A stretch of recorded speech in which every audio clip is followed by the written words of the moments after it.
kjo garë për aleancën është bukur e rëndësishme. Është rëndësishme për shkak se është hera e parë që ne jemi në një garë pa koalicion. Herën e kaluar kem qenë me disa subjekte, me një subjekt politik, me dhe disa lista zgjedhore. Pastaj 19-ën pashtu kemi pas disa koalicione, 17-ën kemi pan. Në fakt, para panit ka qenë koalicioni me PSD-n, do thot me partinë e Shpend Ahmetit. Pastaj ka qenë vitin 2014, pashtu i kemi pas do koalicione. Në vitin 2010 kemi qenë me lista Rugova. Dhe ajo që ne kemi pa, tash do dim masni forcat të vetëm.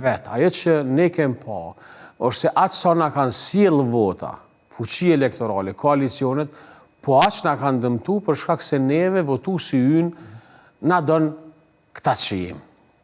Dhe nuk u mujt, domethënë në këto rrethana me lënë një shtëpi politike, një identitet kolektiv, një familje politike, në veçanti kryetarin, në një garë që është bukur e rëndësishme. Ajo që ka ndodhur që është befasi për të mirë, është ne kemi arrit me prodhu, e kemi ra pa listën, edhe jem të e këshyre edhe në listën. Pikërisht do të flasim për listën. Po kemi arrit ta degëzojmë një listë, e cila është lista e... Qa është lista zgjedhore? Lista zgjedhore është sikur menyja kur shkon në restoran. Dhe mund t'i duhesh në meny me gjetë çka të përshtatet mas shumti. A është meny shtrejt?